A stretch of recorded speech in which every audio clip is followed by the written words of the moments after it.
Dear student, in the previous lecture we studied about one function, onto function, bijective function. Now in this section we would like to study about invertible function.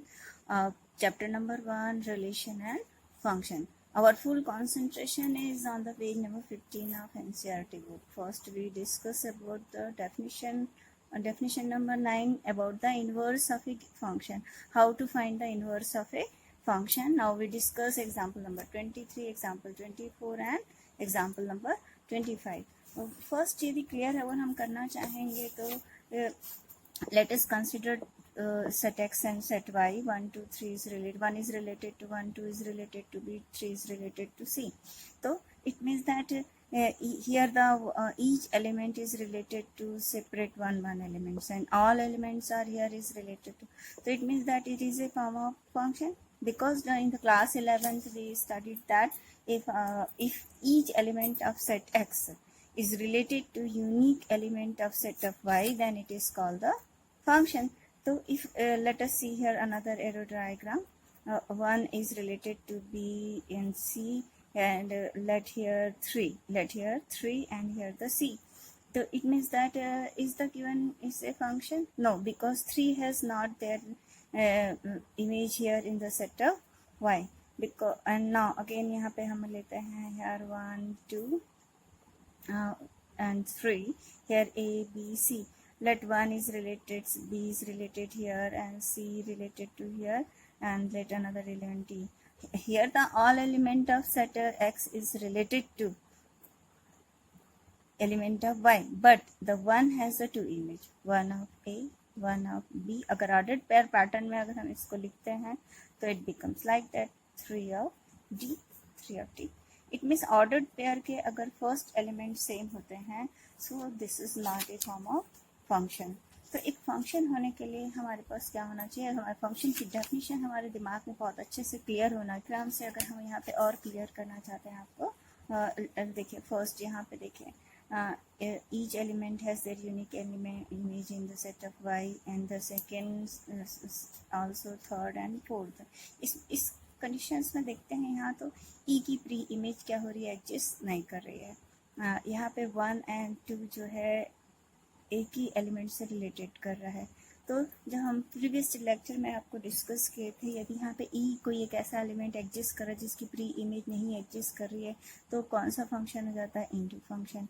Similarly here 1 से 1 का relationship है, means of that this is 1 1 into function. Okay, this is 1 1 and into function. Here 2 element is related to the same A. यदि हम ordered pair pattern में लेते तो 1 2 of A and 3 of b.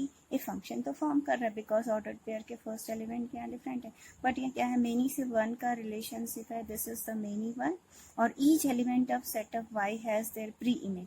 It means it is called the many 1 onto function. In the third arrow diagram also, this is the many one condition, but the c has not pre-image. It means that it is called the many one into function. many one into function combine कर दिया हमने पूरा 1 1 on 2 into many function को. और fourth arrow diagram में यदि हम देखते हैं तो in the fourth arrow diagram a is related to 1, b is related to c, and c is related to 3. And यहाँ पे ईच एलिमेंट जो सेट x और y के हर एलिमेंट की प्री इमेज क्या कर रही है, एग्जिस्ट कर रही है. So this is called the 1 1 and onto. ये प्रीवियस लेक्चर में हमने और अच्छे से आपको क्या किया था, क्लियर किया था. This is 1 1 and onto function. अब यहाँ पे हमारा एक मेन मोटो है जो आज हमारा, कि how to find the inverse of a function. Inverse means of that class 11th में या छोटी लोअर क्लासेस में आपने जो पढ़ा था, 1 को यदि हम -1 के साथ ऐड करेंगे तो इट बिकम्स 0. मीन्स 1 का एडिटिव इनवर्स क्या कहलाता है, -1, और हमारे पास उसका आंसर क्या आ रहा है, 0 आ रहा है. ओके, 2 यदि कोई मल्टी नंबर्स लें, उसको 1/2 से मल्टीप्लाई करें तो क्या आ रहा है, 1 आ रहा है. मीन्स 2 का मल्टीप्लिकेटिव इनवर्स क्या है, 2 है. और मल्टीप्लिकेटिव आइडेंटिटी हमारी क्या होती है, 1. एडिटिव आइडेंटिटी हमारी क्या होती है, 0. प्रीवियस लेक्चर में आप कंपोजिशन ऑफ फंक्शंस के बारे में पढ़ चुके हैं, एंड क्लास 11th में आपने आइडेंटिटी फंक्शंस के बारे में भी पढ़ा है. आइडेंटिटी फंक्शन मीन्स यदि if a f is a function such that x का एक्स से रिलेशनशिप हो जाए, f of x is equal to x हो जाए, तो यही हमारा क्या कहलाता है, आइडेंटिटी फंक्शन कहलाता है। मतलब फंक्शन के लिए आइडेंटिटी क्या होता है, आई एक्स के फॉर्म में होता है। जैसे मल्टीप्लिकेटिव आइडेंटिटी क्या होती है, 1 होती है। एडिटिव आइडेंटिटी आपकी क्या होती है, 0। एडिटिव इनवर्स क्या होता है, -1। Multiplicative inverse of 2 is equal to क्या डिफाइन करेंगे, 1/2। ईच एलिमेंट यदि यहाँ पे हम 2 लें तो उसका एडिटिव इनवर्स क्या डिफाइन करेगा, 2। उसकी आइडेंटिटी क्या हो जाएगी, 0 और 1। तो सिमिलरली हमारा एम है जो मोटो यहाँ पे होगा कि हम एक फंक्शन की क्या करेंगे, इनवर्स को क्या करना चाहेंगे, यहाँ पे फाइंड आउट करना चाहेंगे। इसे इस 4 डायग्राम में देखें, इन 4 एरो डायग्राम्स में आप देखें तो यदि यहाँ पे इस फंक्शन का इनवर्स निकालना चाहे, मतलब ए 1 से रिलेट कर जाएगा, बी 2 से, सी 3 से, डी 4 से, बट ई की प्री इमेज एग्जिस्ट होगी क्या, नहीं एग्जिस्ट होगी। हम फंक्शन की डेफिनेशन के अकॉर्डिंग क्या कर जानते हैं कि यदि इस यहाँ से अगर y से x में अगर हम फंक्शन डिफाइन करना चाहते हैं, वही इसका इन्वर्स होगा। लेकिन e का जो है यहाँ पे इमेज नहीं हो जाएगा। It means that each element of set y has not image in the set of x। Similarly यहाँ पे अगर हम इस फंक्शन के इन्वर्स के बारे में सोचेंगे, तो यदि हम इसको एरो डायग्राम के पैटर्न में बनाते हैं, इन्वर्स पैटर्न के लिए a 1 से रिलेटेड होगा, a 2 से भी रिलेटेड हो जाएगा, एंड b 3 से रिलेटेड होगा। तो ऑर्डर्ड पेयर की फर्स्ट जो एलिमेंट है ए और ए के जो एलिमेंट्स है उसकी इमेज हमारी क्या हो जाएगी, सेम हो जाएगी। मीन्स ऑफ दैट यहाँ पे इस फंक्शन f2 का भी क्या हो जाएगा, इनवर्स का एग्जिस्टेंस होगा क्या, नहीं होगा। सेम यहाँ पे 2 का प्री इमेज नहीं होगी, और a का 1 और a का 2 भी क्या हो जाएगा, इमेज क्या होगी, एग्जिस्ट होगी। मीन्स ऑफ दैट हियर भी इनवर्स एग्जिस्ट नहीं होगा। हमारे पास यदि हम यहाँ पर देखें इस डायग्राम को यदि देखते हैं, इसका हम इनवर्स मैपिंग अगर निकालते हैं, वाई सेट वाई यहाँ पे रखें, सेट ऑफ एक्स अगर हम यहाँ पे रखें, हियर 1 2 3 और here y a b c को ले इनवर्स निकालना चाहिए, तो 1 किससे रिलेटेड करेगा, ए से, 2 किससे रिलेटेड करेगा, बी से, 3 किससे रिलेटेड करेगा, सी से रिलेट करेगा। मतलब y से x में हम एक फंक्शन को क्या कर पा रहे हैं, या डिफाइन कर पा रहे हैं, because each element of set of y has there unique image in set of x। तो इसी को हम डिफाइन करते हैं इनवर्स ऑफ ए फंक्शन। तो व्हाट मीन्स ऑफ दैट, एक फंक्शन का इनवर्स एग्जिस्टेंस करने के लिए फंक्शन को 1 1 1 एंड ऑन टू होना मस्ट है, 1 1 एंड ऑन टू होना मस्ट है, तभी हम उसका इनवर्स फंक्शन को क्या कर पाएंगे, डिफाइन कर पाएंगे। तो how to find the inverse of a function, ये हमारा एम है। तो फर्स्ट हमने सीख लिया कि एक फंक्शन के इनवर्स फंक्शन होने के लिए फंक्शन का 1 1 एंड ऑन टू होना क्या होना है, जरूरी है। अभी जैसे मैंने आपको आइडेंटिटी फंक्शन के बारे में पूरा क्लियर किया कि सेम से सेम का रिलेशनशिप हो जाए तो फंक्शन क्या हो जाता है, आइडेंटिटी फंक्शन हो जाता है। तो our aim is that here to find, देखिए फर्स्ट लेट, इसका पहले हम ऐसे एक और सिंपल एग्जाम्पल से समझते हैं। Let f is a function from r to r such that f of x will be equal to here 2 of x। Okay, तो here 1 होगा तो ये किससे रिलेटेड करेगा, 2 से, 2 किससे रिलेटेड करेगा, 4 से। 1/2 होगा तो 1/2 का अगर 2 टाइम्स करेंगे तो ये हमारा कितना हो जाएगा, 1 हो जाएगा, बिकॉज फंक्शन हमारे पास रियल नंबर से रियल नंबर में है। तो means if x here then function से जो रिलेट हो रहा है वो किससे हो रहा है, 2x हो रहा है। यदि हम इसका इन्वर्स निकालना चाहेंगे, यानी 2x किससे मैप करेगा, ये अगर हमें फाइंड आउट करना चाहते हैं, 1 2 से रिलेटेड कर रहा है, 2 1 से, 4 इन्वर्स में 4 2 से, 1 हाँ हाफ से रिलेटेड कर रहा है। मतलब 1 का वो जो एलिमेंट्स वैल्यू है वो क्या हो रही है, हाफ हो रही है। मीन्स 2 ऑफ x जो होगा वो वैल्यूज उसकी क्या होगी, हाफ होने वाली है। यदि 2 ऑफ x अगर y है तो ये वैल्यूज हमारी क्या होने वाली है, y/2 होने वाली है। ऐसे अगर हम सिंपली समझे, हम ऐसे भी समझ सकते हैं 2 of x is equal to y। तो what is this implies that x is equal to क्या होगा, y/2। यदि सेट रियल से रियल में जा रहा है तो ईच रियल नंबर के हाफ का भी क्या होगा, एग्जिस्टेंस होगा, एलिमेंट ऑफ क्या होगा, r होगा। If y element of r, then x जो y की जो y इज इक्वल y/2 आ रहा है इज ऑल्सो एलिमेंट ऑफ क्या होगा, r होगा। मीन्स यहाँ पे आप ऐसे थोड़ा सा क्लियर करिए अपने दिमाग में, अगर हम ऐसे f इनवर्स डिफाइन करना चाहते हैं तो यहाँ पे y हुआ तो क्या होगा, y/2। मीन्स अगर f इनवर्स ऑफ y, क्योंकि एलिमेंट्स हम जब फंक्शन लेते हैं तो एफ फंक्शन ऑफ एक्स, यहाँ के सेट एलिमेंट्स को लेते हैं, एक्स को लेते हैं, f of x is equal to 2x। Similarly here f inverse of Y is equal to किससे रिलेट करने वाला है, वाई बाई 2 से लिख लेते हैं। एक्स वाई जेड तो हमारे वेरिएबल फंक्शन है, सो हम ऐसे भी लिख सकते हैं f inverse of x is equal to x by 2। तो यहाँ की कोई भी वैल्यूज को अगर हम फाइंड आउट करें, एफ इनवर्स ऑफ 4 तो 4 by 2 it becomes 2। F inverse of 1 find out करना चाहते हैं तो 1 अपॉन 2 मीन्स देखो 1 किससे रिलेट कर रहा है, 1 by 2 से रिलेट कर रहा है। 1 is related to 1 by 2, 4 is related to 2, 2 is related to 1। तो ईच फंक्शंस के लिए हम इन्वर्स फाइंड आउट करने के लिए ये प्रोसीजर को हम सीखेंगे कि एक फंक्शन का इन्वर्स कब एग्जिस्ट करता है। जैसे कि अभी हमने फर्स्ट कंडीशन आपको देख लिया कि इन्वर्स का एग्जिस्टेंस करने के लिए यहाँ पे ये फंक्शन का एग्जिस्टेंस होना जरूरी है, मीन्स ईच एलिमेंट के लिए यहाँ पे इमेज होना जरूरी है उसके। ओके और सेकेंड हमने सीखा कि फंक्शन को क्या होना चाहिए, 1 1 एंड ऑन टू होना चाहिए।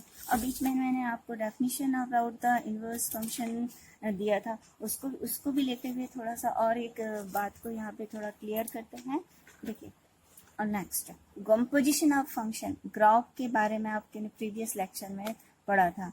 F is a function of x to y, g is a function from y to x, then this is x, this is y, and this is y to z, f, and this is our g, then f of x is equal to y, x then y किससे related कर रहा है, z से, g of y is equal to z।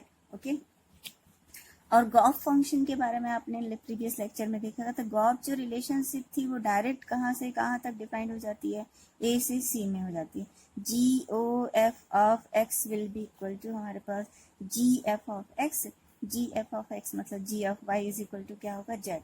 X का direct relationship आपको किससे दे देगा, वो जेड से दे देगा। तो इनवर्स फंक्शन में इस कंपोजिशन ऑफ द फंक्शन यानी ऑपरेशन अगर हमें अप्लाई करना है, फंक्शन में ऑपरेशन अप्लाई करना है तो composition of the function apply करना पड़ेगा। तो इसका इनवर्स फंक्शन को फाइंड आउट करने में बहुत बड़ा प्ले रोल अपना प्ले कर रहा है। जैसे 1 is operate to -1, it's give its identity। 1 is an element, a plus or multiplication, it's the operation, and -1 is the additive inverse, and 1 by 2 is the multiplicative inverse of the C।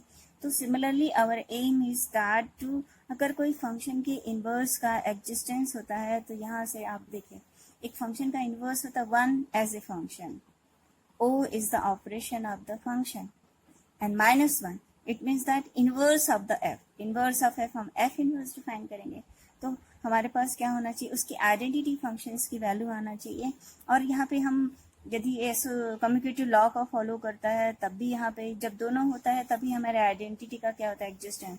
तो f inverse O of f भी क्या होना चाहिए, एक identity functions आना चाहिए, तभी हमारे उस फंक्शन का क्या होगा, एग्जिस्टेंस होगा। तो हम इस सारे कॉन्सेप्ट को पूरा कंपाइलिंग करते हुए अपने इनवर्स फंक्शन की डेफिनेशन में जाएंगे। फर्स्ट आपने सीखा कि एक फंक्शन के इनवर्स का एग्जिस्टेंस होने के लिए यहाँ से यहाँ एक फंक्शन का एग्जिस्टेंस होना जरूरी है, means each element of this set के लिए अगर हम इसके अपोजिट रिलेशनशिप को निकालना चाहेंगे तो इनकी इमेज एग्जिस्ट होना चाहिए। सेकेंड आपने देखा है कि फंक्शन का इनवर्स होने के लिए वो फंक्शन क्या होना चाहिए, 1 1 and onto, 1 1 and onto function होना चाहिए। फर्स्ट तो ये होना चाहिए, देन सेकेंड हमारे पास ये यानी दोनों कंबाइंड है, 1 1 एंड ऑन टू होना चाहिए। नेक्स्ट हमारे पास एफ इनवर्स या एफ इनवर्स ऑफ एफ निकालना चाहेंगे तो ये रिलेशनशिप आनी चाहिए, जो क्या आनी चाहिए, आइडेंटिटी फंक्शंस में जाना चाहिए। ओके थर्ड तभी हमारा ये फंक्शन के इन्वर्टिबल का क्या होगा, एग्जिस्टेंस होगा। First we defined a function g, function का 1 1 ऑन टू होना जरूरी है, तभी हम इनवर्स निकाल सकते हैं। ये x अगर 1 से जा रहा है तो 1 का अगर इनवर्स निकालेंगे 2 जाना चाहिए, y अगर 2 में जाना इनवर्स निकालेंगे 2 का y में जाना चाहिए, z अगर 3 में एग्जिस्ट कर रहा है 3 की इनवर्स इमेज निकालेंगे तो z में चले जाना चाहिए। जब तक ये वन रिलेशनशिप नहीं होगी तब तक इनवर्स का एग्जिस्टेंस नहीं होगा। तो composition of the function, identity function, inverse of a function को सब डिफाइन करने के लिए, हम इनवर्स फंक्शन को डिफाइन करने के लिए सारे कॉन्सेप्ट्स को हम थोड़ा सा कंक्लूड करते हैं. देखिए, लेट अगेन अब स्टार्ट करते हैं. व्हाट इज द डेफिनेशन, क्या होनी चाहिए हमारी. F is such that a function x to y. अच्छे से समझिए. Okay, let this is the set of x and let this is the set of y. ये फंक्शन है एफ हमारा. एक a function f is defined from set x to set y is to be invertible. Is to be invertible if there exists a function g such that y to x. अगर g से x, g ही हमारा inverse है. g function simple लिखने के लिए अपन g representation लेते हैं. तो if there exist a function g such that y to x such that g o f, g मतलब आप समझिए कि इनवर्स है, f inverse o f is equal to क्या होना चाहिए, आइडेंटिटी वैल्यूज आनी चाहिए. और f O g means of that f O F inverse is equal to क्या आना चाहिए, आई ऑफ वाई. अब इस दोनों पॉइंट्स को थोड़ा क्लियर करिए आप. देखिए, कंपोजिशन ऑफ द फंक्शन से रिलेटेड करते हुए फिर इसको यहाँ पे लेके चलिए. गॉफ आपके दिमाग में जो पहले हमने वो किया उसी से बनाते हैं. This is x, this is of Y, this is function of X. G means of that inverse Y का. g इज इक्वल टू, ये अगेन किस में चले जा रहा है, G O F of x is equal to. Again अगर हमारे पास देखिए x है, x का y में गया. अब इसका इनवर्स अगर हम इसको इनवर्स से कंपोज करेंगे तो y का फिर अगेन क्या आ जाना चाहिए, x में आ जाना चाहिए. Okay, means of that f inverse o of x. x किसका एलिमेंट है, हमारा सेट x के एलिमेंट से रिलेटेड कर रहा है. x f inverse of f of x is equal to हमारे पास जो फंक्शन होना चाहिए वो आई एक्स होना चाहिए. I X for all x element of setup क्या होगा, एक्स के लिए रिप्रेजेंटेशन होना चाहिए. ओके, अब नेक्स्ट यहाँ पे थोड़ा सा ऐसे रिप्रेजेंटेशन लेते हैं. इस वाले पैटर्न को हम लेते हैं. यहाँ पे let this is x, this is y. F inverse, because f inverse किसका फंक्शन है, वाई से एक्स में है. यहाँ पे होगा, यहाँ पे लेट हमारे पास कंपोजिशन, ये इस कंपोजिशन को निकालना चाह रहे हैं हम. दिस इज वाई और दिस यहाँ पे क्या हो जाएगा, एक्स. अगेन यहाँ पे क्या आ जाना चाहिए, Y. Then F O F inverse is equal to F inverse of जो भी हमारे पास जो एलिमेंट्स है Y is equal to of Y. Again Y में आ जाए, it means I of X आ जाए for all Y element of I of for all Y element of setup Y अगर हम लेते हैं यहाँ पे. तो इस प्रकार देखिए, अगर ये कम्युटेटिव लॉ को फॉलो करता है, F inverse O of X identity value आ जाए, F O F inverse is equal to I of Y आ जाए, तो हमारा फंक्शन का इनवर्स क्या करेगा, एग्जिस्ट करेगा. तो सबसे फर्स्ट पॉइंट क्या हुआ, a function such that x to y अगर हम इनवर्स निकालना चाहें, एफ एक्स वाई से रिलेटेड कर रहा है. और इस फंक्शन को फिर से हम यहाँ पे एफ इनवर्स डिफाइन करना चाहिए. यहाँ पे ऐसे लेने के बजाय ऐसे लिख लेते हैं. तो एफ इनवर्स की जो वैल्यू अगेन किस में चली जानी चाहिए, एक्स में चली जानी चाहिए. अगर ऐसा एग्जिस्ट हो जाता है, एक्स वाई में जा रहा है, उसको कंपोजिशन करना चाहते हैं, वाई का एक्स से रिलेशन यानी एफ इनवर्स से करना चाहते हैं, अगेन वो एक्स में चले जा रहा है. Means of that f inverse O of f अगर आई एक्स आ गया तो means this g it means that f it's called the inverse of a given function. Clear? तो अब हम चलते हैं डेफिनेशन नंबर 9 जिसको हमने यहाँ पे क्लियर किया है आपको. a function f such that x to y is defined to be invertible if there exists a function g such that y to x g o f of x is equal to ix, f o g is equal to iy, then g is called the inverse of a given function and it is denoted by f inverse. Means आपके पास 3 points पूरे clear होने चाहिए. First, a function is invertible if there exists a function y to x. function का existence होना चाहिए. If there exists a function y to x such that g o f is equal to क्या होना चाहिए, i of x first element g o f i and f o g is equal to क्या होगा, y यानी second element. Then g is called the inverse of a given function. तो किसी function के invertible show करने के लिए पहले हम एग्जिस्टेंस ऑफ द फंक्शन बताएंगे, फिर गॉफ इज इक्वल टू क्या बताएंगे, आई ऑफ एक्स, फिर फॉग इज इक्वल टू क्या लेंगे, आई ऑफ वाई. तो देन जी इज क्या होगा, उसका inverse of A given function होगा. इसको अब हम क्वेश्चन को क्लियर करते हैं. आपको क्वेश्चन के थ्रू बहुत अच्छे से और क्लियर हो जाएगा. लेट फर्स्ट क्वेश्चन लेते हैं. This is question number first. Example number 23 of NCERT book. Let f such that n to y be a function is defined such as f of x is equal to 4x plus 3, where y set ऐसा हमारे पास define कर रहा है for some element x element of n. For some means range को लेके जा रहा है ये y से 1 लेंगे तो यहाँ पे 7 जाएगा ऐसे करके. So that f is the invertible. तो फाइंड द इनवर्स. तो फंक्शन के इनवर्स इसको फाइंड आउट करने के लिए सबसे फर्स्ट जाते हैं. फर्स्ट स्टेप हियर, यहाँ पे आप जो स्टार्ट करेंगे क्वेश्चन में, यहाँ पे कंसिडरेशन लेते हुए चलेंगे. Y let consider the element an arbitrary element. Y is element of y. Okay, by the defined here y is equal to क्या डिफाइन कर रहा है, 4x plus 3. Our simple step x के लिए इसको सिंप्लीफाई कर दीजिए. y minus 3 is equal to 4x. This implies that x is equal to y minus 3 upon 4. This is for some x element of n के लिए हमारा ये ऐसे रिप्रेजेंटेशन जाएगा. Hence the g is a function from y to n is defined by यहाँ से इसको y के फॉर्म में रिप्रेजेंटेशन देते हुए g of y is equal to क्या हो जाएगा, y minus 3 upon 4. Okay, because यहाँ पे x है तो ये किस में जा रहा है, 4x minus 3 में. 4x minus 3 अगर हमारे पास y है तो ये y किससे रिलेटेड कर रहा है, हमने x की जो वैल्यू निकाली, x इज इक्वल टू क्या हो गया, y by 3 upon 4. तो फर्स्ट स्टेप हमारा इस क्वेश्चन का कंप्लीट हुआ. Existence of g from y to x. यहाँ पे हमारे पास फंक्शन n टू y जा रहा है तो हमने फंक्शन को क्या लिया है, y टू n को डिफाइन किया है. This is the first step, existence of g. Now our aim is that to prove. Second step, gof is equal to I X. इसको थोड़ा समझिए, G O F of X. Now here is equal to G F of X. अब F of X क्यों ले रहे हैं, यहाँ पे एक्स क्यों ले रहे हैं, ये देखिए एक्स है, ये फंक्शन है, ये वाई है, तो हमने क्या डिफाइन किया, f of x is equal to y. X किस एलिमेंट से बिलोंग करता है, एक्स से. तो यहाँ पे लिखेगा for all x element of set. First set means natural number. Clear, अपना मैथमेटिकल अच्छे से लिखते चलिए आइए. जी एफ ऑफ एक्स की वैल्यू हमारे पास क्या है, according to the f of x will be equal to here 4x plus 3. अब ना जी 4x plus 3 निकालें. हमने अभी क्या निकाला, g of y is equal to y minus 3 upon 4. Then g 4x plus 3 will be equal to, from the here in place of y हम put up करेंगे 4x plus 3 minus 3 upon 4 plus minus cancel.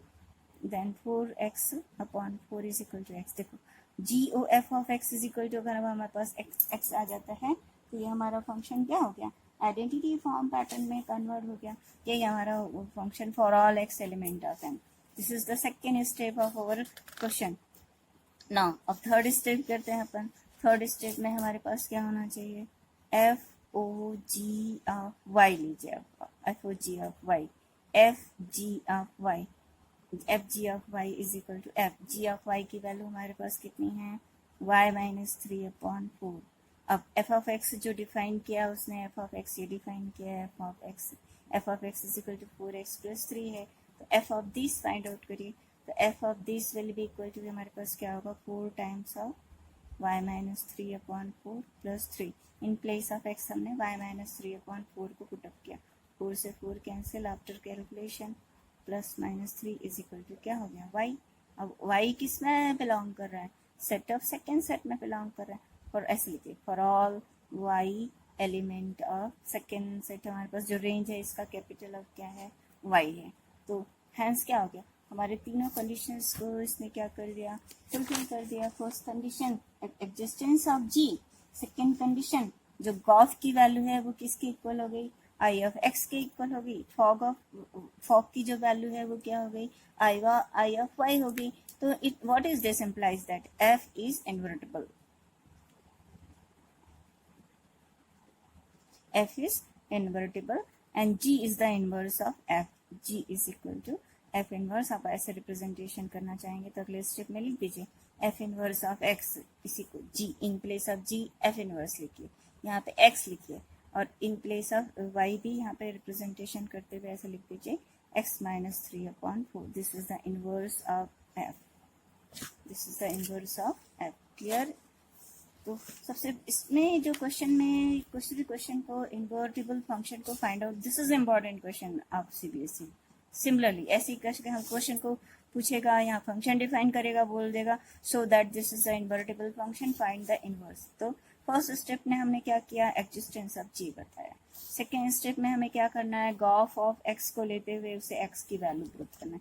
Third step में हमने क्या किया, f of g of Y is equal to, again हमें क्या लेके आ जाना है, वाई लेके आ जाना है, और तभी ये इम्प्लाइज करेगा, यदि तीनों कंडीशन ये सेटिस्फाइड होती चली जा रही है तभी ये इम्प्लाइज करेगा कि एफ जो फंक्शन है, एफ अगर f of x is equal to 4x + 3 है तो उसके इनवर्स फंक्शन की जो वैल्यू हो जाएगी वो क्या हो जाएगी, f inverse of x will be equal to x minus 3/4.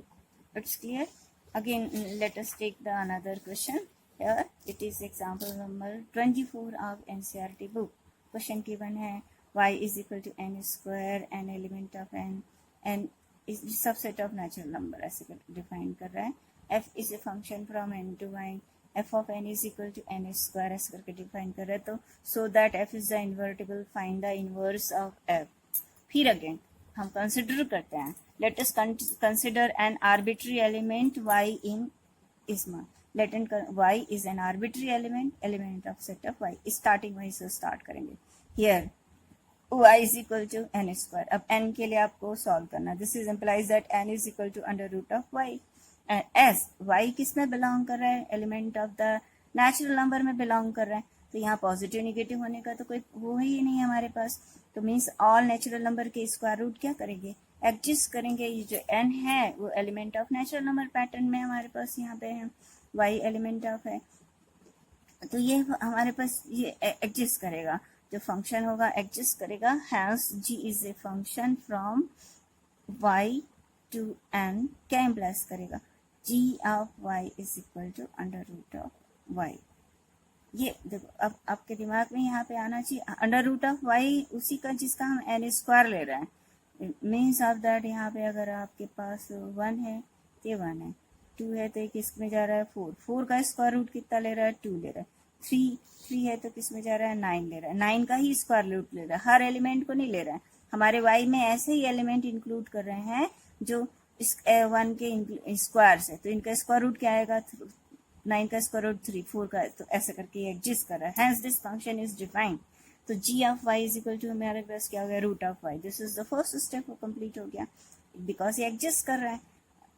आप यहाँ रियल नंबर ये तो नहीं है, इसलिए हम यहाँ पे डिफाइन कर सकते हैं ये सारे y वही एलिमेंट है जिनके स्क्वायर्स हमने लिए हैं। नहीं, सेकेंड स्टेप में अपन जाते हैं, here GOF of x is equal to, x किस में बिलोंग कर रहा है, f ऑफ x मतलब x फर्स्ट सेट में बिलोंग करेगा, g f of x, okay, f of x की वैल्यू रखेंगे, f ऑफ x हमारे पास की f ऑफ n ले लेते हैं, n से डिफाइन करते चले, f of n is equal to हमने डिफाइन कर रखा है यहाँ पे n of square then g n of square is equal to n of square का रूट निकालेंगे तो क्या आ जाएगा, n आएगा, तो Gauff of n is equal to again क्या आ गया, n for all n element of the natural number, ये फर्स्ट, तो Gauff will be equal to I of n, this is second step of the question। third step, f o g of, अब क्या लेंगे, f o g of y define करते हैं आप, तो f o g of y, then f g of y, g of y means आपके पास कितना है, this is the root of y, okay, then f of root of y, again from the here f of root of y, root of y square, in place of n हम यहाँ पे क्या put up करेंगे, root of Y, तो what be concept is y, and y किस में belong कर रहा है, Y is element of then the second set, ये जो सेकेंड सेट है उसमें बिलोंग कर रहा है, Y is element of capital y, ये जो कैपिटल वाई है ये हमारे पास सबसेट ऑफ एन है, तो कैपिटल ऑफ वाई में बिलोंग कर रहा है, हैंस देखिए एग्जिस्टेंस ऑफ जी हो क्या, सच दैट मीन्स इनवर्स आपका फंक्शन एफ में अगर कोई फंक्शन एग्जिस्ट कर रहा है तो एक फंक्शन जी ऐसे भी एग्जिस्ट कर रहा है जो इस पैटर्न में क्या हो रहा है, डिफाइंड हो रहा है, G of Y is equal to root of Y and gof of N is equal to I N fog निकालेंगे हमारे पास कितना हो जाएगा, आई ऑफ वाई के पैटर्न में fog will be equal to I of Y. तो hence existence of G ऐसे डिफाइन कर दीजिए लास्ट स्टेप हमारे जो क्वेश्चन का, hence g y to n will be equal to g of Y is equal to root y and g o f will be equal to I n and fog will be equal to IY. Hence, G is the inverse of F. F inverse of X. X के pattern में देना चाहेंगे तो F inverse of X या N के pattern में देना चाहेंगे तो it will be equal to root of X. ये हमारे गिवन फंक्शन क्या हो गया, इनवर्स हो गया। क्लियर? तो किसी भी फंक्शन को इन्वर्टिबल दिखाने के लिए according to the definition of 9 फिर से उसी में चले जाते हैं हम। Definition of 9, a function f x to y is defined is invertible if there exists a function g y to x such that gof is equal to क्या आना चाहिए आपका ix, fog is equal to iy। gof means first set identity, fog iy second set में belong है, then g is called the inverse of f and it is denoted by f inverse।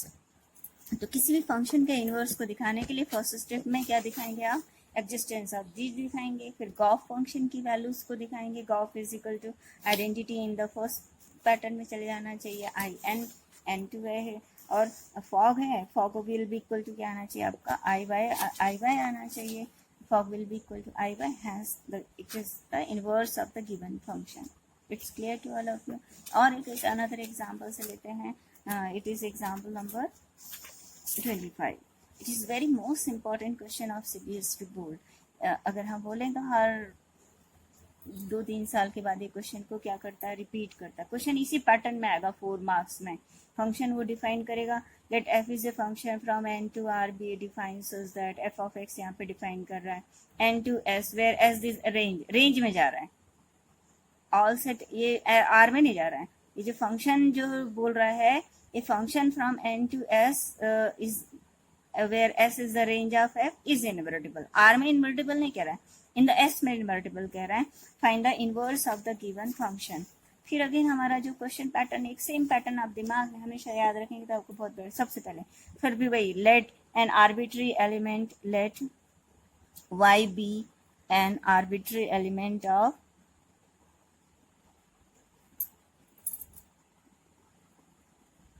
कहाँ से लेंगे, range of f, ये important, s से नहीं, range of f से लेंगे।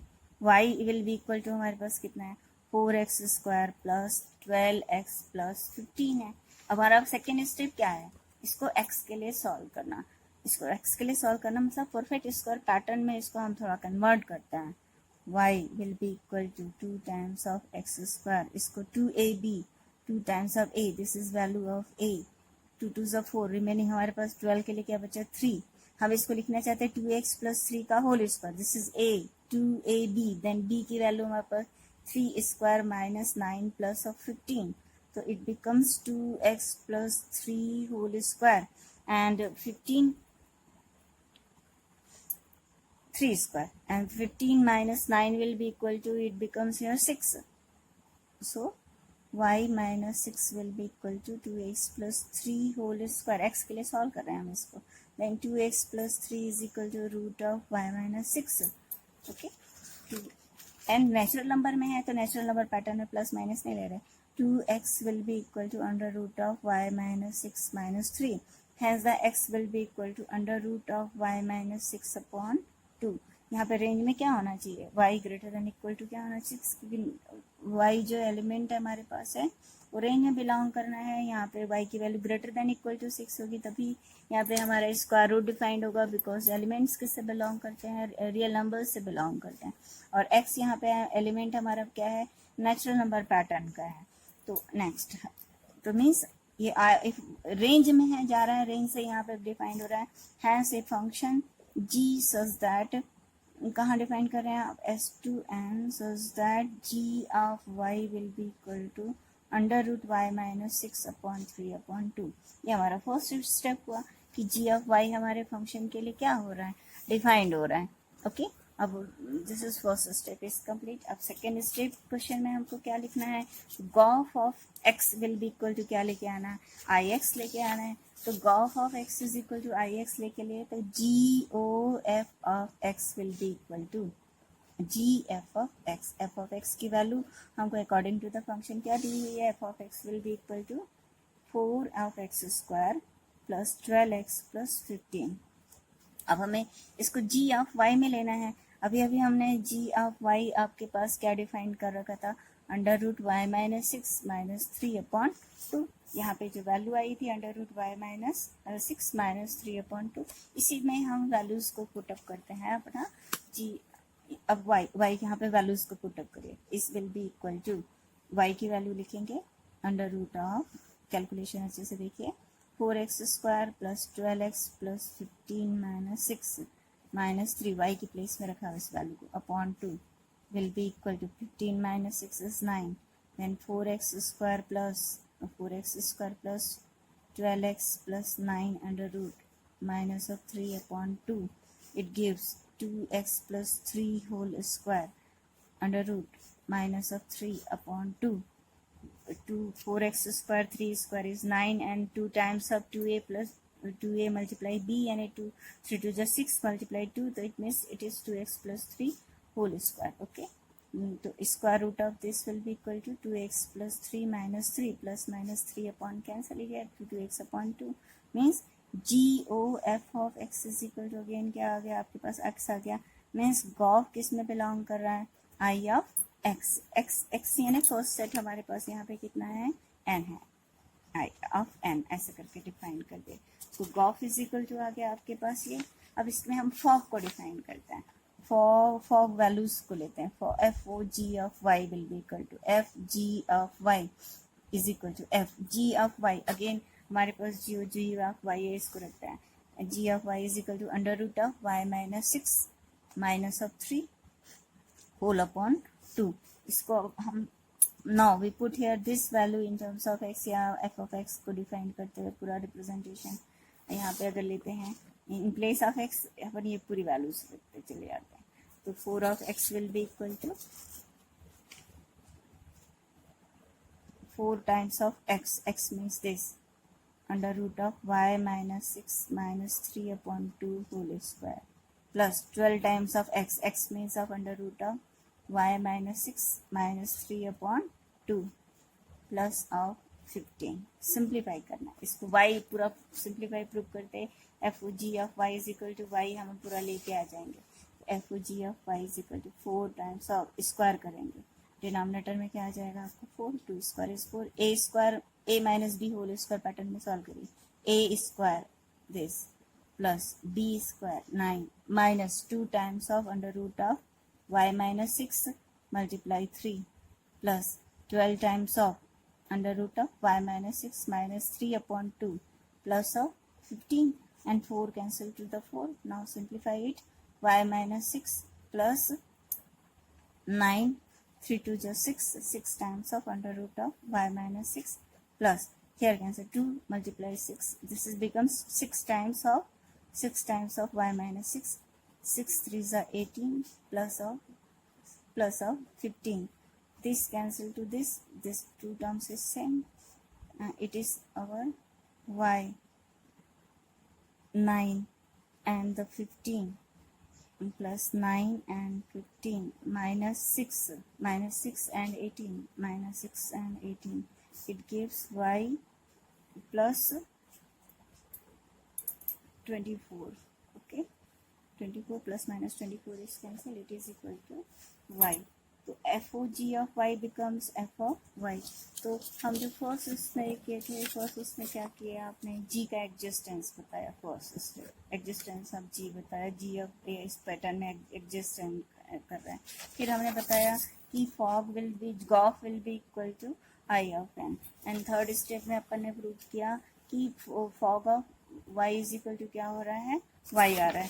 तो according to the definition of the inverse function, existence of inverse हो रहा है, जी ओ एफ ऑफ, अगर हम फंक्शन लेते हैं या तो G O will be equal to I N हो रहा है, F O ji of F ले रहे हैं तो ये हमारे पास किस में जा रहा है, एस में जा रहा है, तो हम लिखेंगे आई ऑफ एस है, gof is equal to I N, fog is equal to I S, existence of G हो रहा है, तो hence g is called the inverse of the given function f. इसको x के टर्म्स में अगर हम डिफाइन करें तो f inverse of x will be equal to under root of x minus 3 upon 2.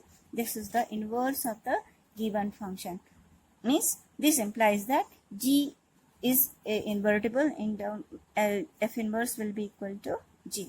So it's clear to all of you.